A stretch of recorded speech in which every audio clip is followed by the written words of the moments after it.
A very good morning to all. কেমন আছেন সবাই? আশা করছি আপনাদের পুজো খুব ভালো কেটেছে। আমার এই গলাটার সাথে একটু বেয়ার করে নেবেন, কারণ পুজো কাটানোর পরে হালকা ঠান্ডা লেগেছে। যদিও আমরা পুজোর মধ্যে অষ্টমী অবধি দার্জিলিংয়ে কাটিয়েছিলাম, তবুও দুদিন হলেও পুজো কি আর মিস করা যায় বলুন? তো এই মুহূর্তে আমরা রয়েছি রোদ ঝলমলে সবুজ ঘেরা সুন্দর সেবক রোডে। আমরা এখান থেকে যাচ্ছি শিটংয়ের উদ্দেশ্যে। আমরা বহরমপুর থেকে আরাধনা ট্রাভেলসের সাথে ট্রাভেল করে চলে এসেছিলাম শিলিগুড়ি। আমাদের স্লিপার কোচের বুকিং ছিল। বাচ্চাটার জন্য ট্রেনটা হলে একটু ভালো হতো, কিন্তু কি আর করা যাবে বলুন? ট্রেনের এত প্রবলেম হয়েছিল টিকিট বুক করতে গিয়ে, সেটা তো বলার নয়। যারা যারা ওই সময় ট্রাভেল করেছিলেন তারা বুঝবেন যে কতটা সমস্যার সম্মুখীন আমাদেরকে হতে হয়েছিল। যাই হোক, চলে এসছি আমরা অলমোস্ট পাহাড়ের কোলে। সেবকটা পার করলেই পাহাড়টা যেন একদম মন জুড়িয়ে দেয়। চলুন, এরকম ছোট্ট ছোট্ট গল্প করতে করতে আমরা আস্তে আস্তে শিটংয়ের উদ্দেশ্যে যাই। হাই, আমরা এখন চলেছি শিটং। এখন আমরা করোনেশন ব্রিজের, এই যে পেছন দিকে করোনেশন ব্রিজ দেখা যাচ্ছে, ব্রিজের কাছাকাছি আমরা এখন আছি। মানে একটু ভুল হয়ে গেছিল, ড্রাইভার একটু ভুল করে ফেলেছে। নতুন ড্রাইভার আমাদের একটু ভুল রাস্তায় নিয়ে চলে গেছিলো, ওখানে আমরা আবার ব্যাক করে যাচ্ছি। একদিক থেকে ভালো হয়েছে, ও একটু ভুল করেছিল বলে আমরা এখানটায় নামতে পারলাম এবং আমরা এই ভিউটা নিতে পারছি। সুন্দর অপূর্ব ভিউ, এই জায়গাটা ভিউটা দুর্দান্ত ভিউ।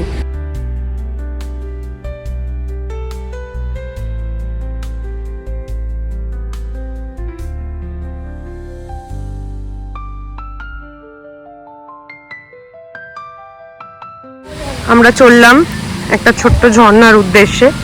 অনেকগুলো ঝর্ণাই আছে এই রাস্তার মধ্যে দিয়ে যেতে যেতে, তবে এটাতে একটু বেশি পরিমাণে জল আছে, যেটা আওয়াজটাও আছে। বাকিগুলো একটু কষ্ট করে বুঝে নিতে হচ্ছে যে এখানে এখানে ঝর্ণা আছে। তো চলুন আপনাদেরকে আমি ঝর্ণা দেখাই। ওই যে সামনে মা হাঁটছে, দিদি আছে, ছেলে আছে, আর এই যে আমিও আছি, আমিও চললাম। সুন্দর নিয়ে যাচ্ছি আপনাদেরকে, চলুন দেখাই। ব্লগিং তো আগেও অনেক করেছি, না করা নয়, তবে পাহাড়ে এসে ব্লগিং এই প্রথমবার করছি। আর এই ব্লগটা আমি পোস্ট করবো। আমি সিকিমের ব্লগও করেছিলাম, কিন্তু আমার একটাও পোস্ট করা হয়নি। এখন সেগুলো একটাও নেই আমার কাছে, বিকজ আমার ফোনটাও এক্সচেঞ্জ হয়ে গেছে। আগের আইফোনটা যেটা ছিল সেটা, তার ইনসিডেন্ট পরে বলবো। চলুন আপনারা ঝর্ণা দেখুন। রাস্তাটা একটু গন্ডগোলের ছিল, তাই মিডিল রাস্তায় বন্ধ করে দিয়েছিলাম। এই যে সুন্দর যেটুকু ঝর্ণায় পাওয়া যায় সেটুকুটার কাছে এসেছি আমরা। যখন রাস্তা ভুল হয়েছে আমাদের, কেন আমরা এটাকে উপভোগ করব না? ওই যে প্রফেশনাল ভিডিওগ্রাফার এখন শ্যুট করছে আমাদের। ভিডিওগ্রাফারের অবস্থা একটু খারাপ, একটু উলুক ঝুলুক হয়ে আছে, কিন্তু তবুও অল্প হলেও ঠান্ডা ঠান্ডা ঝর্ণার জলে পা ডুবিয়ে রাখতে কার না ভালো লাগে বলুন তো? আমার তো বেশ ভালো লাগছিল। বাচ্চাটাও আমাদের ভালোই এনজয় করেছিল ওইটুকু টাইমটা। এত সুন্দর রোদ, পেঁজা তুলোর মতন মেঘ, আর এত সুন্দর পাহাড়ের একটা দৃশ্য, এই দেখতে দেখতে শিটং ওঠা। মাঝপথে একটু তেল আর মোমো খাওয়ার ব্রেকটাও আমরা নিয়ে নিয়েছিলাম। তারপরেই চলে আসে সেই ভয়াবহ রাস্তাটা। যদিও খুব একটা ক্যাপচার করতে পারিনি, কিন্তু শিটং ওঠার রাস্তাটা ছিল প্রচণ্ডই খারাপ। যদিও তার আগে বৃষ্টি হয়ে গেছিল, তাই কাউকেই দোষ দেওয়া চলে না। তবুও ওইখানকার সরকার যদি এই ব্লগটা দেখে থাকেন, একটু রাস্তাটা ঠিক করিয়ে দেবেন প্লিজ, কারণ খানিকটা অসুবিধা তো হয়েই ছিল। যাই হোক, অনেক করলাম ন্যাকামো। এরকম সুন্দর পাইনে ঘেরা রাস্তা, পেঁজা তুলোর মতন মেঘ, আকাশ, রোদ ঝলমলে একটা সুন্দর সিনারি নিয়ে আমরা কিন্তু অলমোস্ট শিটংয়ে পৌঁছে গেছি। মাঝপথে আমরা আরও দুটো সুন্দর ঝর্ণাও পেয়ে গেছিলাম। যেতে পারিনি কাছে, সেটা আলাদা বিষয়, কিন্তু চোখের দেখায় তো অপূর্ব অপূর্ব। চলুন, আর বেশি বকবক করব না, আমি তো আবার বেশিই বকবক করতে পারি। তো আমরা পৌঁছে গেছি শিটংয়ের first view point, that is Ahaldara.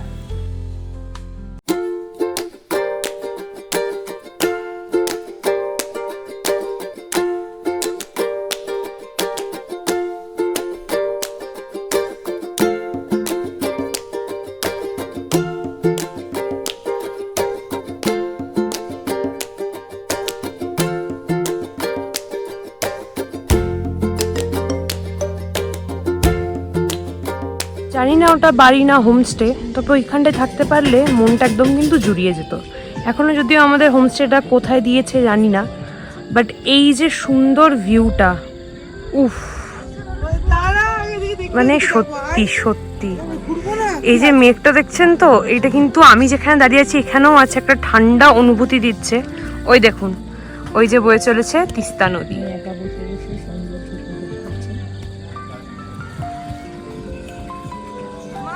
এই যে আমার মা বাচ্চা হয়ে গেছে। এই যে এই বাচ্চা, পাকা বাচ্চা, এই যে পাকা বাচ্চা সারা রাস্তা বমি করার পরে এখন ফুর্তি। আর এই যে আমার অ্যাসিস্ট্যান্টের সাজতে গুজতে ভালো লাগে না, সবার হাতে একটা করে ফোন। ছেলেরও একটা ফোন আছে, আমার যেহেতু দুটো ফোন আছে বলে, কিন্তু ছেলেকে আপাতত দিইনি। এখানেই যাই সেখানে একটা করে কিন্তু আমাদের এই যে ভালোবাসার এক একটা জিনিস আমরা পেয়ে যাই।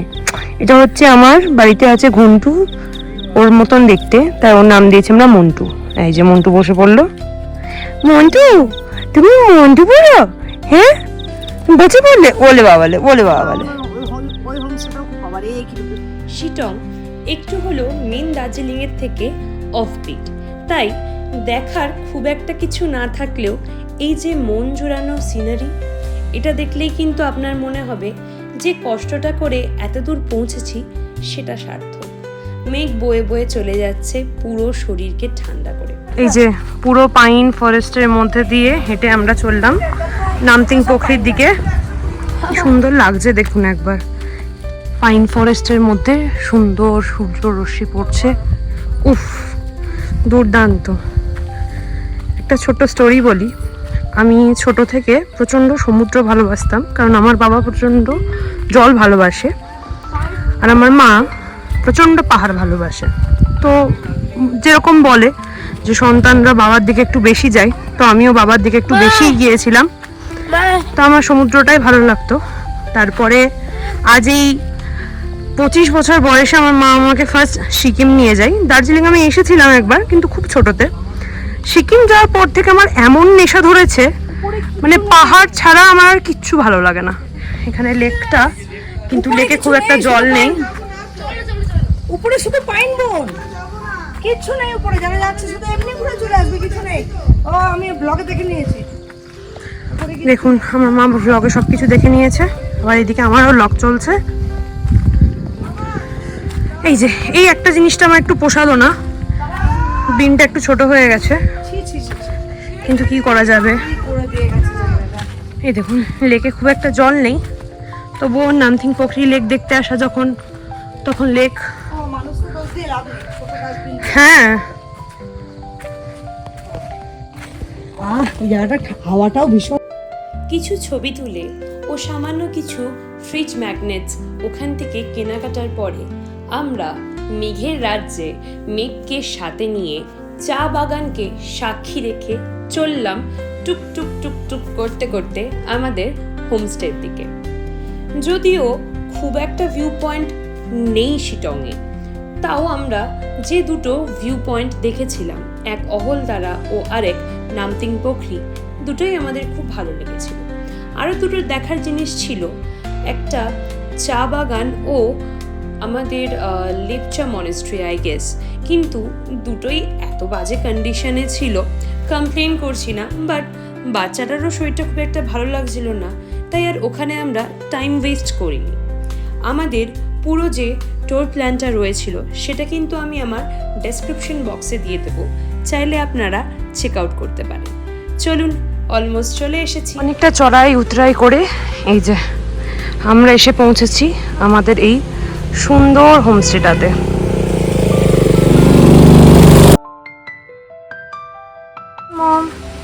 High diamond. এটা হলো হাই ডায়মন্ড। এ ছিল আমাদেরই হোমস্টেতে। আমাদের হোমস্টে মালকিনের কিন্তু দুটো বিড়াল ও দুটো খরগোশও রয়েছে ডায়মন্ডের সাথে সাথে। চলুন আপনাদেরকে আমাদের রুমটাও দেখাবো আর তার সাথে ভিউটাও। এই যে দোতলায় এই সিঁড়ি দিয়ে উঠে এসে এই যে আমাদের রুম, এটাই তো আমাদের রুম।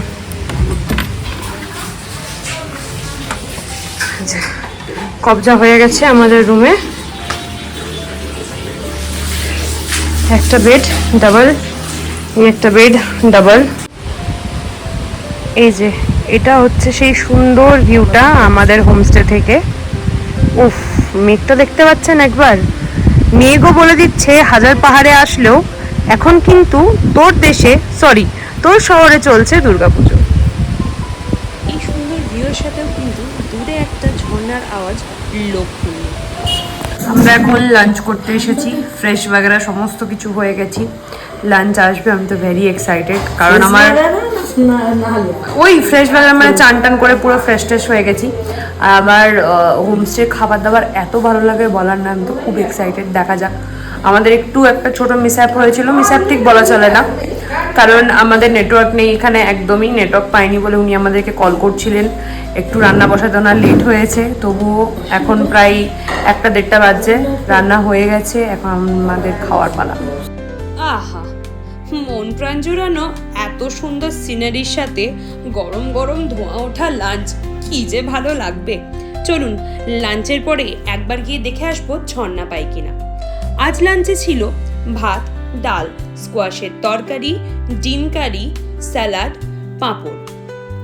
দেখুন পেয়ে গেছি আমরা ঝর্ণা, কিন্তু একটুখানি নিচের দিকে আমাদের হোমস্টে থেকে নেমে এসেই আমরা ঝর্ণার উৎস খুঁজে পেয়ে গেছিলাম। আর একটু নিচে নেমে আপনাদের ভালো করে দেখাই চলুন। একটু ভয় ভয় লাগছিল, পাথুরে রাস্তা বলে, তবুও জল দেখলে কি আর নিজেকে আটকানো যায়? একটু আগে আপনাদের কিন্তু বলছিলাম, মানে আমার ব্লগের শুরুতেই আপনাদেরকে বলছিলাম, দেখুন মন তো করছিল চান করে ফেলি। এই যে ইভিনিং স্ন্যাক্সে আমাদের চা, পেঁয়াজি সব চলে এসেছে। ঘুম তো এখনো ভাঙেনি, সবে মাত্র আমার চোখটা খুলেছে। তো চলুন ইভিনিং স্ন্যাক্স খাওয়া যাক। আমার অবস্থা প্রচণ্ড খারাপ, চুলটাকে একটু রাত দিয়ে শুকিয়েছি, এখানে ভালো ঠান্ডা রয়েছে। চলুন খাই দাই, তারপর দেখা হচ্ছে। এখন সন্ধে, একটু এসছি আমরা ব্যালকনিতে, ভিউটা দেখতে পাচ্ছেন? যদিও খুব একটা মানে কি বলবো, প্রপার হয়তো হচ্ছে না, আমি অন্তত বুঝতে পারছি না, তবে উফ, আকাশে তারারা মিটিমিটি জ্বলছে, এদিকে গোটা পাহাড়ে সমস্ত বাড়িঘরে আলো জ্বলছে, ভীষণ সুন্দর। গ্রুপের সাথে আসি বা আমরা নিজেরাই প্ল্যান করে আসি, সন্ধেবেলার চায়ের আড্ডা সাথে একটু গান, এটা না হলে কি জমে বলুন তো? আমিও গান গাইছিলাম যদিও, তবু আর হেরা গলার গান শুনে কি করবেন বলুন?